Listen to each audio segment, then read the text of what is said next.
تو اس وقت انہوں نے اپنے جو سوشل میڈیا کے اکاؤنٹس ہیں ان میں زرداری صاحب کے ساتھ جو ان کی تصاویر تھی ان کو ہٹا کر اپنی بچپن کی تصویر جو ہے جو محترمہ بے نظیر بھٹو کے ساتھ تھی اس کو لگایا. لیکن جب اگلے ہی دن صنم بھٹو نے ان کی صلح کروائی تو وہ انہوں نے ایک ڈی پی جو ہے اور لگائی جس میں زرداری اور آسپا اور بلاول بھٹو وہ آ گئے تھے اور صنم بھٹو نے اس خاندان کو ٹوٹنے سے بچایا. اب اختلاف جو سننے میں آ رہا ہے وہ یہ ہے کہ اس وقت دو طرح کی رائے چل رہی ہیں. ایک تو یہ ہے کہ ایک کوئی ہائیبرڈ قسم کی حکومت بنائی جائے جس میں تمام جماعتوں کو نمائندگی دی جائے اور 100% یا 2/3 اکثریت کے ساتھ کسی جماعت کو آگے نہ آنے دیا جائے. ایک مخلوط قسم کی حکومت بنائی جائے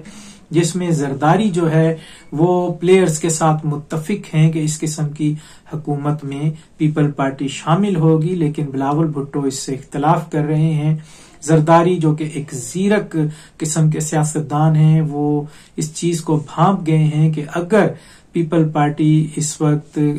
جو پلیئرز کی نہ مانتے ہوئے اگر حکومت میں شامل نہیں ہوتی تو پیپل پارٹی کی سندھ میں بھی حکومت نہیں آئے گی اور اس طرح پیپل پارٹی مستقبل میں ایک خطرہ ہے کہ وہ سندھ سے بھی واش آؤٹ ہو جائے گی. اب صنم بھٹو نے ان کے درمیان جو ہے صلح کرا دی ہے. اب آگے دیکھتے ہیں کہ کیا ہوتا ہے. اور عزیز دوستو جو آگے حالات نظر آ رہے ہیں ممکن ہے کہ فروری کے اندر الیکشن نہ کروائے جائیں. اب اس میں ایک پرابلم اور آ رہی ہے کہ IMF کی قسط ہے جو وہ $1 ارب کی ہے وہ بھی آنی ہے اور اس میں یہ خطرہ پیدا ہوتا ہے کہ اگر الیکشن نہ کروائے گئے تو IMF وہ قسط جاری نہیں کرے گا، لیکن $1 ارب کی جگہ UAE سے $25 ارب کا بندوبست ہو گیا ہے، لیکن وہ کیش کی شکل میں نہیں ہے بلکہ وہ کچھ کاروباری معاہدے ہوئے ہیں جس میں قطر جو ہے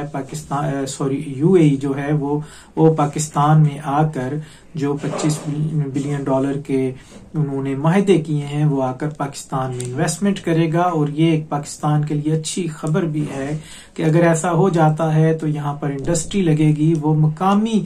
سرمایہ کاروں کے ساتھ مل کر ایک جوائنٹ وینچر کے ساتھ پاکستان میں ایک انڈسٹری کا انقلاب لانا چاہتے ہیں جس سے پاکستان میں روزگار آئے گا اور پاکستان کی عوام جو ہے وہ خوشحال ہوگی. اس کے علاوہ عزیز دوستو اگر فروری میں الیکشن نہیں ہوتے تو یہ دسمبر جنوری میں پتہ چل جائے گا، کیونکہ نواز شریف جو ہیں وہ یہ چاہتے ہیں کہ اگر انہیں 2/3 اکثریت ملتی ہے تو پھر نواز شریف وزارت عظمیٰ کو قبول کریں گے، اور اگر ایسا نہیں ہوتا تو پھر شہباز شریف جو ہیں ان کو وزیر اعظم بنایا جائے گا. اور اس کی جو ہے اگر دسمبر یا جنوری میں نواز شریف کی طبیعت جو ہے وہ خراب ہوتی ہے اور پلیٹلیٹس نیچے گرنا شروع ہو جاتے ہیں تو پھر آپ سمجھ جائیں کہ پھر وہ لندن جائیں گے. اور جب اگر لندن چلے گئے اور نواز شریف کی طبیعت دسمبر اور جنوری کے درمیان خراب ہو گئی تو پھر یہ قوی امکان ہے اور آپ اس کو سمجھ سکتے ہیں، بلکہ اس کو آپ 100% پریڈکشن کے طور پہ بھی لے سکتے ہیں کہ الیکشن جو ہیں وہ فروری میں نہیں ہونے جا رہے اور نون لیگ کو 2/3 اکثریت نہیں ملنے جا رہی. اس کے علاوہ عزیز دوستو PTI کے جو چیئرمین ہیں ان کا جو فیصلہ ہوا ہے وہ بیرسٹر علی گوہر جو ہے ان کو نئے چیئرمین بنایا گیا ہے. اس کی وجہ یہ ہے کہ الیکشن کمیشن کی جانب سے یہ زور تھا کہ تمام پارٹیاں انٹرا پارٹی الیکشن کروائیں اور اس کے لیے وہ انٹرا پارٹی الیکشن کے اندر اپنے چیئرمین کا انتخاب کریں یا اپنے سربراہ کا انتخاب کریں، وہ الیکشن کمیشن میں پیپر جمع کروائیں. اس کی تاریخ گزرتی جا رہی تھی اور اس دوران جو ہے عمران خان جو ہے اس کا باقاعدہ جو ان کے وکیل ہیں مروت صاحب وہ اور وہاں پر بیرسٹر علی گوہر بھی موجود تھے. وہاں پر یہ فیصلہ کیا گیا کہ بیرسٹر علی گوہر کو چیئرمین کے لیے نامزد کیا جائے اور ان کو منتخب کروایا جائے. عمران خان صاحب جو ہیں وہ ان کو مشورہ دیا گیا کہ وہ چیئرمین شپ سے دستبردار ہو جائیں. ممکن ہے کہ عمران خان صاحب کی نااہلی کی وجہ سے پارٹی پر پابندی لگ جائے یا الیکشن سے باہر ہو جائے. اب عزیز دوستو، جہاں پر یہاں پہ جہاں ساتھ ساتھ یہ ہو رہا ہے کہ پی ٹی آئی جو ہے وہ عمران خان کی اس سزا سے بچنے کے لیے وہ یہ انہوں نے انٹرا پارٹی الیکشن کی طرف جانا چاہا ہے. اس کی ایک وجہ یہ بھی ہے کہ اگر پی ٹی آئی الیکشن سے باہر ہو جاتی ہے یا الیکشن کمیشن اس کو بین کر دیتا ہے تو انتخابی نشان جو ان کا بلہ ہے وہ بھی ان کے ہاتھ سے نکل جائے گا. اب دوسری طرف 8 فروری کو اگر الیکشن ہو جاتے ہیں تو پی ٹی آئی کو ایک یہ بھی تسلی ہے کہ توشہ خانہ کی جو سزا ہے وہ معطل ہو چکی ہے. سزا ختم تو نہیں ہوئی لیکن معطل ہو چکی ہے، اور اس میں سائفر کیس کا جو ہے وہ ٹرائل وہ بھی جو ہے دوبارہ کھل چکا ہے. امید ہے کہ فروری تک اگر الیکشن ہو جاتے ہیں یا 6-7 ماہ میں الیکشن ہو جاتے ہیں تو عمران خان کی نااہلی جو ہے وہ ٹل جاتی ہے، اور اس دوران کم سے کم ممکن ہے کہ عمران خان کو الیکشن لڑوایا جا سکے. تو عزیز دوستو،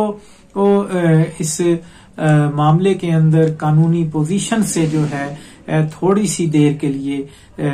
پی ٹی آئی کو ایک ریلیف ملا ہے. گو کہ اندازہ یہی لگایا جاتا ہے کہ عمران خان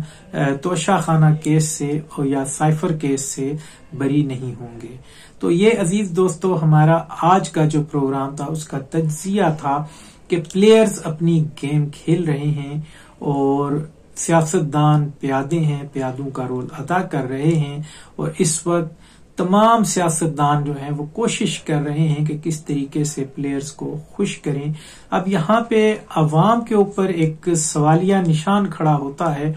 کہ وہ کس طریقے سے اپنے مقدر کا فیصلہ کریں. کیا اسی طریقے سے پلیئرز اور پیادوں کے درمیان رہتے ہوئے یہ عوام جو ہے اپنے اپنے بت جو ہیں ان کی پوجا کرتے رہیں گے، ہیرو ورشپ کے اندر قائم رہیں گے، یا اپنے خود ساختہ خداؤں کے چنگل میں یوں ہی جکڑے رہیں گے؟ تو پھر عوام جو ہے وہ اپنا مستقبل خود سوچے، اور اپنا مستقبل کیا ہو سکتا ہے جب تک یہ اپنے ان دائروں سے باہر نہیں نکلیں گے تب تک عوام جو ہے وہ بالکل بھی اپنے لیے کوئی ریلیف نہیں نکال سکے گی. اس وقت عوام کو سوچنا ہے کہ سیدھا رستہ کس جانب جا رہا ہے. عزیز دوستو، یہ تھی ہماری ویڈیو جس کے اندر ہم نے اس پروگرام میں آپ کو ایک آج تک کا جو سیاسی سینیریو بنتا نظر آ رہا ہے مستقبل میں، اس کی ایک جھلک اس کو دکھانے کی کوشش کی ہے. اللہ کرے کہ اس ملک کے جو ہے مقدر بدلیں، لیکن مقدر عوام نے خود فیصلہ کر کے شعور کے ساتھ بدلنے ہیں. وما علینا الا البلاغ.